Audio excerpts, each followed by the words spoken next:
I know for you, we were talking about doing this conversation as a fan and an anti, and you were like, well, I don't really feel like I have a whole lot of fan. What are the how do you think about church today? And because the way that the question was set up was, what are the parts of the black church that still resonate? But I know that you were like, Yeah, I do not think that. So I want to be clear. So let me give a little disclaimer, right? For me, this conversation is about the black church as an institution, right? Which is not to which mm-hmm. is a shit show in my estimation and experience. Which is not to say that folks cannot and have not found a home, right, within the institution of the black church. It's also not to say that I have not experienced any sort of joy and wondrousness in the black church, because all of those things, I think, um um should be a given, at least when you're talking to me. um However, the institution of the black church, I think, I struggle to see any positives institutionally. And perhaps the institutionalization of black folks' spirituality and spiritual practices is part of the issues therein. All that face that you just gave right now, though, fully for YouTube. Thank you for everyone watching on YouTube, because you got all of that the podcasters didn't appreciate. So thank you. But what about for you? I know that you mentioned in your intro that and you already talked about like the beginnings of your spiritual religious experience with the black church, and that now you are back in the black church. What are the parts of the black church institutionally that work for you? Well, and I mean, we keep referencing it as the black church, the black church, the black church. I feel like Which is whoever's doing captions can just do like a hotkey for that and just hit it every single time. which also is just church for us, right? Like, I was gonna say is I think there's an important thing to say there is like I go to a church that is pretty multi-ethnic but is led by black folks and has a very black church kind of base to it, right? Or a foundation or undertone. But I have found for me it's been a lot about me feeling like I'm in flow.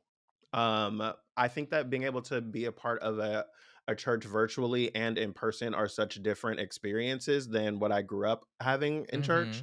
Mhm. And I did a reel a number of months ago. I'd gone in person to church here in Los Angeles. I go to one church here in Hollywood, and like I had gone in person and had a great time in service. And as we were departing, this woman next to me had written a note and like handed it to me, and I wasn't expecting that. And I was immediately triggered. And I was like, she was like, this is for you. And I was like, oh, thank you. And I took it, and I was like, nervous that it was going to be something offensive or something like I've had people say things to me, and I've heard things in church that have been really, really hurtful and problematic and all that kind of stuff over the years, as most queer people have.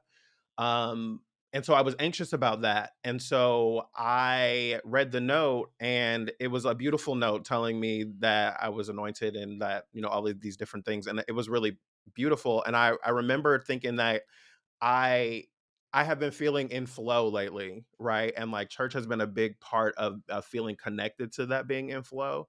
And being able to hear different voices and perspectives has actually been a lot better for me than I would have expected as a kid, being used to one pastor and always hearing that one pastor's voice. And so the virtual church experience for me has been great because I can be at home in my own clothes. I don't have to worry about anybody looking at me or being, judging my own experience. And then also sometimes going in person is great because we know that the in-person experience is so much different, and you can feel the connection and the power of that. And so for me, it has been something that has been familiar in a lot of ways as a kid, but also is starting to feel new and and my own in a different kind of way. And I've really, really appreciated that. Um, I guess kind of moving from like the fan piece to the anti, there's plenty to be upset about within Black church, as you referenced it being a shit show. And I think like church in general is a bit of a shit show. And we've seen that especially over the course of my life, we've seen the ways in which church is problematic and been really, really difficult. I know for myself, on the anti side, it's been challenging because I find nowadays when I'm in like faith communities, Mhm. I don't hear so much hateful rhetoric about homosexuality or queerness or transness. I don't hear it in the churches that I'm in the way that I might have when I was younger. But now there's just like nothing about it, or it just like randomly pops up in a little bit of a moment, right? And like there's just no addressing of it. And that is also frustrating in a different kind of way, Mhm. because it's like you don't really feel at ease and comfortable and seen and respected and appreciated, but like you can kind of get lulled into that. Go ahead. I don't know where I've said this before, but I have said it before. Maybe it was on this podcast or somewhere else. But for me, as the black non-binary person of trans experience that I am, right? The the lack of meaningful and expressive articulation of policies or parameters, perhaps is a better word, in terms Or of perspective, at least. um or perspective, sure, around like the church's positioning as an institution as it relates to queer folks, trans folks, it's etc. Um, Not having that will keep me out of the church house.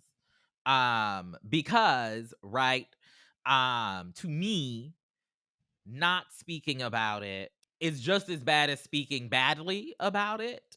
I think it might make folks, and for me for a time it made me feel more comfortable being in certain church spaces because we just weren't going to talk about it, right? um but then seeing and feeling and moving through this particular socio-political moment that we are in right now, in which churches, the black church more specifically, um can and have been weaponized against um what is in the best interest of all of us as black people. You gotta make it plain for me. I want to see it on the website.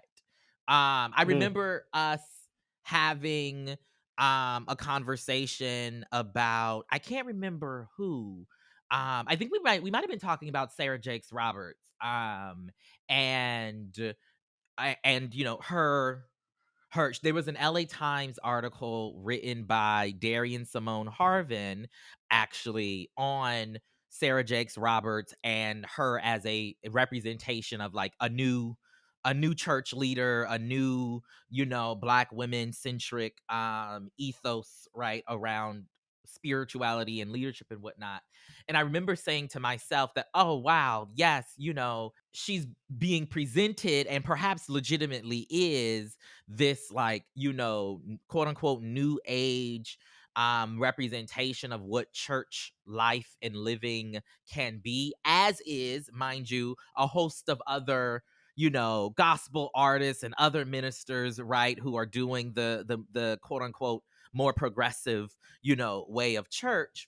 And I remember also saying to myself in that moment, well, I know that she's also part of her daddy's umbrella ultimately. And I remember the interview that TD Jakes did with Mark Lamont Hill on Huffington Post Live a number of mm-hmm. years ago, in which Mark Lamont Hill asked him about his positioning, on it, and his response in the moment wasn't horrible, wasn't well, wasn't super bad, Mm-hmm. but it wasn't good, it wasn't welcoming, it was very middle of the line. But the church community responded Mm-hmm. and felt as if it was too middle of the line. No, they felt it was too far left. right. Like it wasn't. That's my point, right? Even Yeah. though it was middle of the line, they felt it was super, you know, progressive, right? Yeah. A violation of what they understand and interpret the Bible to be. And he ended up coming out with a clarification, right, of what he meant, which was not great, in my estimation and experience. And Mm. so I needed to be spelled out for me because I think that